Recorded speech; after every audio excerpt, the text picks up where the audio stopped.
Aí você fala, porra, então, começar o programa assim, nós precisamos reconhecer os bons.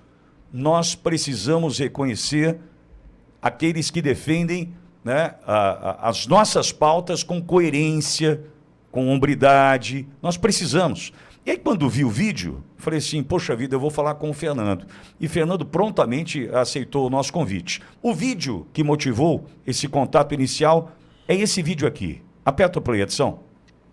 Kim Kataguiri diz: Bolsonaro deve cumprir pena na cadeia e ir ao hospital quando necessário. Tem gente que ainda me pergunta por que eu saí do MBL e acho que notícias como essa resumem bem. Saí de lá há quase 6 anos, ainda tem gente que acha que eu tô lá, então sempre tem que estar me justificando. E foi exatamente por isso aqui, ó. Eu confesso que eu saí, acho que tarde até. E por isso eu pedi perdão ao presidente Bolsonaro e perdão a todos vocês, inclusive, que me seguem, por ter permanecido no erro durante tanto tempo. E acho que a correção desse erro ela tem que ser permanente. Por isso que eu sempre vejo um absurdo desse, eu faço questão de vir aqui comentar. Você que não sabe, diversas vezes o pessoal do MBL dormiu na casa de Eduardo Bolsonaro e na casa de Jair Bolsonaro. Comeram do mesmo pão, beberam da mesma água. Quando ninguém acreditava que o impeachment da Dilma era possível. Mas o Eduardo acreditava, o Jair acreditava e alguns outros pouquíssimos deputados. 1 ou 2 senadores, dá para contar todos nos dedos. E todas essas pessoas que ajudaram o MBL naquela época recebem ingratidão. Inclusive o próprio Jair Bolsonaro. Bolsonaro, para vocês terem ideia, quando a gente acampou em frente ao Congresso para pedir o impeachment da Dilma, ele não só nos visitou algumas vezes, como foi padrinho de casamento de uma das pessoas que casou lá, no acampamento em Brasília. E a gratidão? Nenhuma. Não reconheceram absolutamente nenhum erro. E ignoraram completamente a história do movimento e as pessoas que ajudaram eles a chegarem onde chegaram. E é por isso que diminuíram tanto. E é por isso que eu e tantos outros saíram de lá. E eu me sinto no dever de falar isso aqui, porque, infelizmente, por incrível que pareça, ainda tem muita gente que acha que essas pessoas são de direita. Ainda tem gente que acredita que eles querem o melhor pro Brasil. Então, se você conhece alguém assim, manda esse vídeo pra pessoa. Ou, se você não quer que outras pessoas caiam nos contos de fada do MBL, manda esse vídeo também. Essa ingratidão jamais pode ser esquecida. E aí o que eu fiz foi o seguinte, chamei o Fernando para conversar conosco, porque essa ingratidão jamais pode ser esquecida. Fernando, querido, bom dia, como é bom poder falar contigo, obrigado por aceitar o nosso convite. Você sabe que quando se trata de Aurivedo, você está em casa. Fernando, bom dia. Bom dia, Pitoli, bom dia a toda a audiência, é um prazer estar aqui com vocês mais uma vez. Fernando, e a minha preocupação, e depois de ver esse vídeo e te ouvir nessa tua fala, e te parabenizo aqui pela tua coragem e a tua disposição, né, de se mostrar todas as vezes, né, e também mostrar essa ingratidão, é pelo momento que vive o presidente Bolsonaro, Fernando. A gente tem visto, né, ao longo desses 3 meses de prisão do presidente Bolsonaro, muitos falando isso, falando aquilo, e infelizmente tantos outros torcendo pela manutenção da prisão, porque Bolsonaro preso, Bolsonaro sem celular, sem rede social, a pessoa sai de lá e aí? Né? A pessoa sai da casa do Bolsonaro e diz, ele disse isso, ele falou aquilo, ele me apoia para isso, me apoia para aquilo, e Bolsonaro não tem como rebater. E, entretanto, repito, Fernando, quantos estão torcendo para que isso se mantenha desse jeito, né? Pois é, Pitoli, esse vídeo até que eu gravei sobre essa fala do Kim, ele é importante não somente pelo MBL, por pessoas que possam vir a ser enganadas por eles, mas também para que a gente possa perceber nos detalhes quem são aquelas pessoas que muitas vezes não verbalizam, mas estão torcendo pelo pior. E acho que a gente está passando por um período desses, né? A gente percebe, por exemplo, pelas falas do Ciro Nogueira, que ele sempre diz, eu gosto muito do Bolsonaro, eu queria muito que ele fosse o meu candidato a presidente, mas quando você olha para a prática, né, o que ele tem feito, o que ele tem articulado, é justamente para que Bolsonaro não tenha a possibilidade de se candidatar. Pior ainda, a possibilidade de que ninguém da família Bolsonaro venha se candidatar. As falas dele são sempre no sentido de, não, a família Bolsonaro tem muita rejeição, precisamos ver um outro nome, veja bem, aqui e acolá. Então, você tem diversos graus de ingratidão e de traição. Você tem grupos como o MBL, que realmente tentam enganar o eleitor. Então, algumas figuras deles ficam fazendo discursos mais à direita, contra a bandidagem, isso, aquilo, e outros vão nessa linha de ataque ao Bolsonaro e a tudo que ele defende, e dessa forma você deixa o eleitor confuso e eles vão sobrevivendo enquanto grupo. E tem aqueles que, aí eu acho que é pior ainda, se fingem de direita, se fingem de bolsonaristas, conversam com o Bolsonaro, vão visitá-lo e por detrás das costas dele articulam contra ele, contra a sua família, contra o Brasil, no fim das contas, porque você está tirando a opção do eleitor de escolher aquele que verdadeiramente o representa. Perfeito. Aliás, ontem, por exemplo, participando do Pânico, o Ronaldo Caiado disse na entrevista assim, Bolsonaro, eu perguntei se podia sair, não me lembro textualmente a pergunta, mas me lembro da resposta, que é a seguinte, eu perguntei se podia sair candidato a presidente e ele disse que sim, mas Bolsonaro vai dizer que não?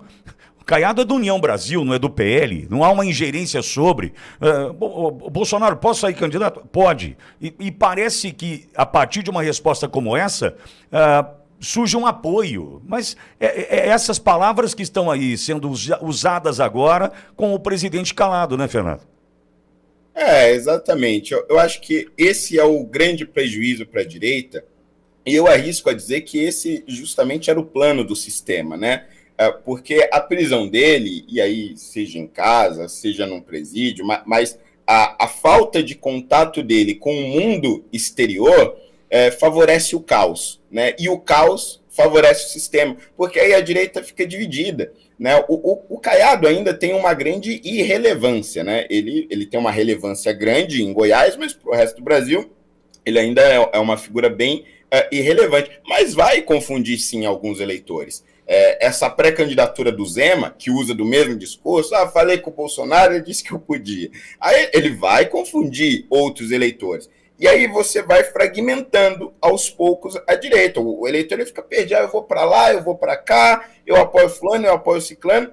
E aí você, sem um líder, não sabe o que fazer. De outro lado, você tem a esquerda, que já tem um líder muito claro, que é o Lula, e um líder que pode falar. Essa diferença é fundamental. O que o Lula diz, a esquerda vai seguindo e vai seguindo os seus planos normalmente, né? E a direita aqui é completamente perdida e à mercê dos interesses desses oportunistas. Isso eu acho muito grave, pode ser muito prejudicial. Eu acho que existe sim uma chance ainda de nós nos reorganizarmos. O presidente Bolsonaro, por exemplo, já está terminando, pelo que se ouve, a sua lista de indicações para o Senado. Isso eu acho que já vai ser um ponto de virada, porque aí nós vamos ter literalmente os nomes dados por ele próprio para serem os pré-candidatos ao Senado. E eu acho que a eleição ao Senado será mais do que fundamental em 2026. Nesta eleição, nessas campanhas, nós não podemos errar de forma alguma. E me parece que isso será resolvido, se não até o final desse ano, no início do próximo. Fernando, outro assunto que te traz aqui hoje, motivo do meu contato também contigo ontem, é a questão da operação, a mega operação no Rio e as consequências, a repercussão disso. Volto a falar de Caiado nesse momento, porque ontem o nome mais tratado, mais falado, mais mencionado na internet foi de Cláudio Castro, inevitavelmente, até pelo sucesso dessa mega operação e por conta também da guerra das narrativas que vão chegando para tentar desmontar a importância do que foi realizado, o que a gente viu e viveu na última terça-feira no Rio de Janeiro. E aí surge Caiado e outros governadores já tentando tirar uma casquela disso. E é certo que é tentar tirar um proveito. Olha, juntamos os governadores, vamos apoiar agora o Cláudio Castro, né? Enfim, tentando pegar o bonde andando e sentar na janelinha. Para mim isso fica evidente que é um movimento político para tentar tirar proveito. Ao mesmo tempo, tem a esquerda construindo a narrativa, né, de chacina, né, de que não são bandidos, são pessoas, existem uma pessoa atrás de cada fuzil, aquela coisa que a gente vem acompanhando. A tua análise sobre o que nós vimos e vivemos na última terça-feira com a mega operação, Fernando, e os desdobramentos disso? Olha, Pitoli, em relação a essa questão dos governadores, eu acho que esse é aquele tipo de oportunismo político que pelo menos pode ter algum resultado positivo. Eu acho que nós vamos saber disso a partir do momento que a ajuda for efetivamente anunciada. tanto Caiado quanto o Ratinho Júnior disseram que ajudariam o Rio de Janeiro com tropas. A pergunta que fica é, neste momento, que a fase mais crítica da mega operação já aconteceu, o Rio de Janeiro precisa dessa ajuda ou precisava antes? Segundo ponto, qual é o tamanho da ajuda, né? Porque Goiás mandar 50 policiais, o Paraná 20, eu acho, né? Não sou um grande especialista em segurança pública, mas me parece que não ajudará muito. O quanto será dessa ajuda? Existe mecanismos de inteligência que eles podem colaborar também, equipamentos ou até mesmo armamentos que possam contribuir para a polícia do Rio de Janeiro? Como esses policiais serão enviados, né? E qual a questão jurídica por detrás disso? Os estados podem fazer isso a partir do momento que esses detalhes forem resolvidos e divulgados, e nós descobrimos se realmente a ajuda será efetiva, pelo menos, embora haja, assim, um oportunismo político, o resultado pode ser positivo. Mas o que mais me incomoda nessa história toda, Pitoli, me incomoda em todas as operações, é quando a esquerda ela vem se manifestar, é que essas manifestações em prol de bandido vêm acompanhadas constantemente de um discurso de defesa das pessoas negras. Isso é um absurdo. Isso é um racismo absurdo. E a imprensa ou não percebe isso ou se recusa a denunciar. Porque o que eles estão dizendo, basicamente, olha, os negros nesse país não têm escolha e acabam indo por esse caminho da criminalidade. E o Estado, ao invés de ajudar, está matando. Isso é mentira. A maioria das pessoas negras desse país são trabalhadores honestos. E eu sempre digo essa frase, a maioria que vive no morro sobe e desce com marmita, não é com fuzil. Pessoas negras e pessoas pobres, independente da cor da sua pele, têm escolha sim, e a imensa maioria faz a escolha pelo trabalho honesto e digno, por mais difícil que seja. Por mais que as adversidades da vida não os deixem subir, eles continuem, insistem na honestidade. Eu cresci com todos os meus tios negros, a imensa maioria da minha família é negra, não tem uma pessoa que foi presa.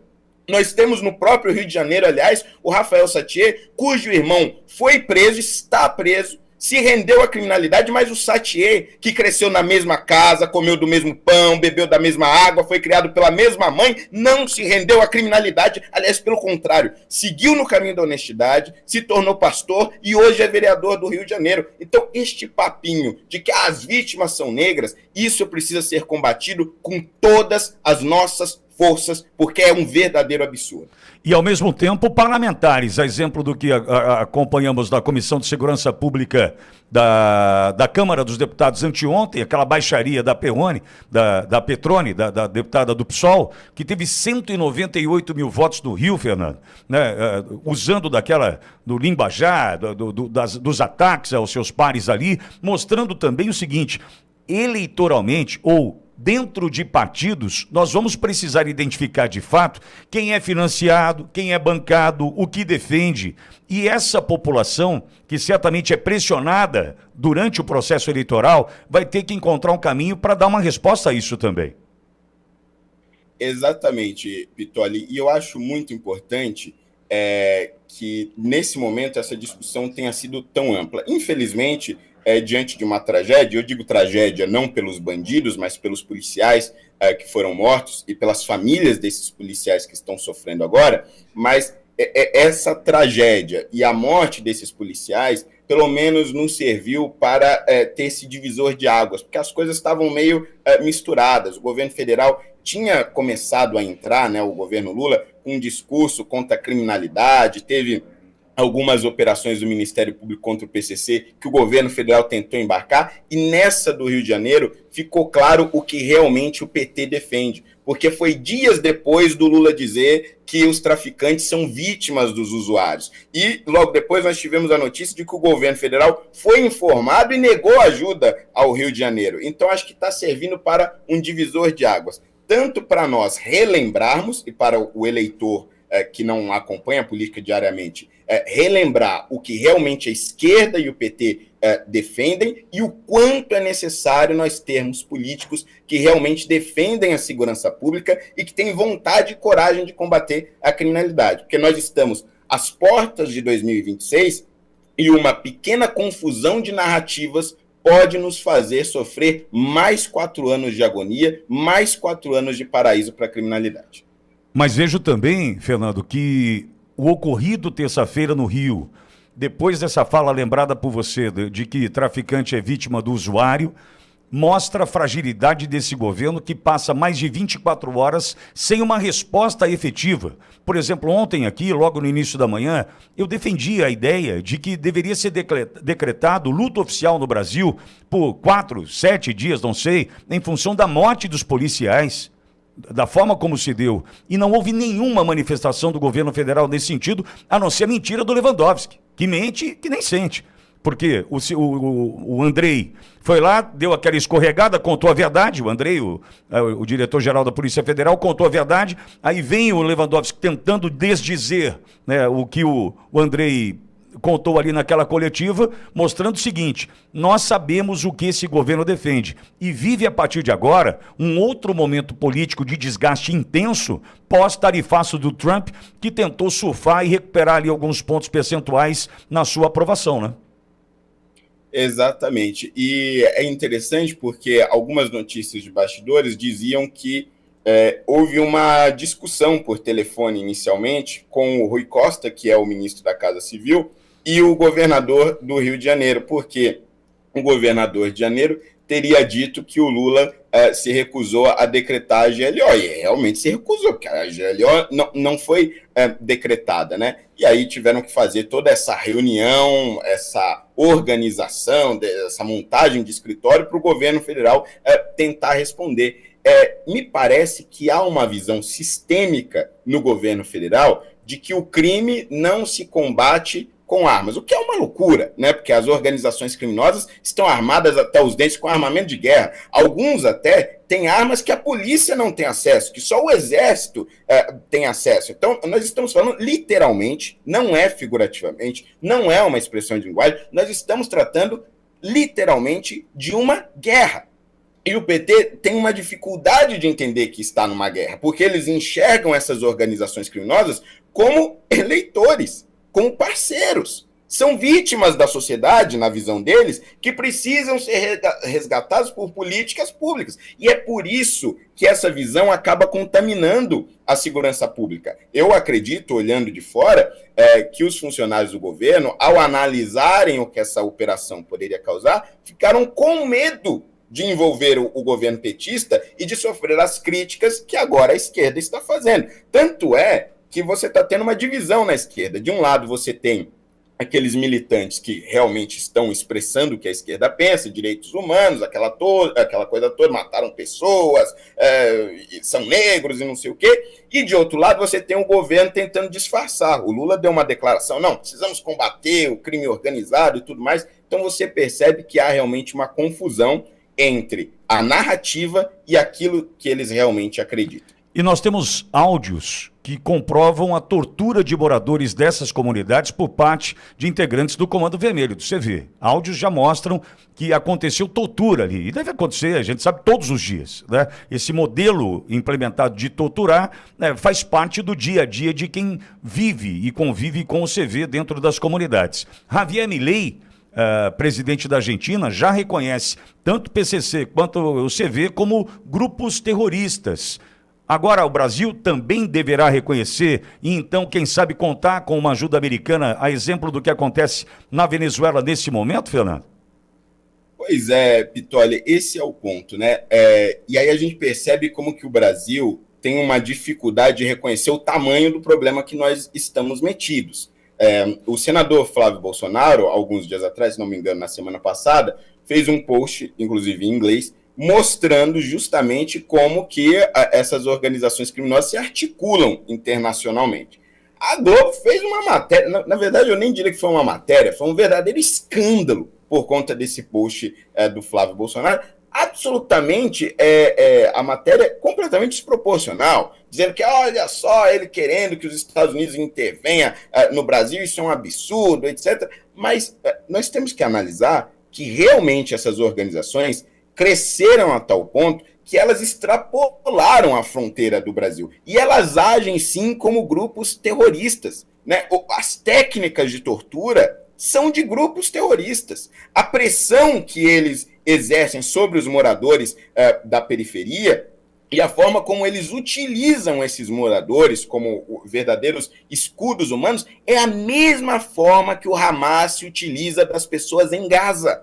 Eles pegam pessoas inocentes, fazem um verdadeiro escudo e assim tentam se proteger dos ataques de Israel e várias pessoas vão sendo mortas. Inclusive, essa operação no Rio de Janeiro foi elogiada na sua inteligência, inclusive até mesmo por jornalistas da Globo, por isso, porque eles foram empurrando os traficantes para a área de mata, fizeram uma verdadeira operação que empurrou eles para uma rota de fuga na mata. O BOPE fez um verdadeiro muro de policiais dentro dessa mata, impedindo com que eles saíssem de lá, e ali o tiroteio comeu solto. E por isso pessoas inocentes não foram mortas. Né? Você não teve matéria falando de bala perdida pegando em morador, porque eles impediram essa técnica terrorista de utilizar moradores como escudo. O Brasil precisa tratar essas organizações como narcoterroristas, e se os Estados Unidos puderem e quiserem ajudar, devem ser muito bem-vindos. Mas, evidentemente, isso não vai acontecer com este governo que está aí, né? Fernando Holliday. Fernando, você sabe, você está em casa, eu gosto muito de você, te admiro pela tua jornada, né, pelas tuas vitórias, pelas tuas conquistas, mas acima de tudo isso, pela tua honestidade, né, pela forma como você decidiu conduzir a tua vida, cara. E a tua coerência inspira muitos, viu? Passa sempre por aqui, viu, Fernando? Valeu, Pitoli, muito obrigado. Obrigado a toda a audiência. E aguardo todos aí nas minhas redes sociais. Fernando Holliday em todas elas, Instagram, Twitter. Holliday é Holiday. Muito obrigado. Abraço, querido. Bom dia para você, Fernando. Bom dia. Fernando Holliday conosco por aqui.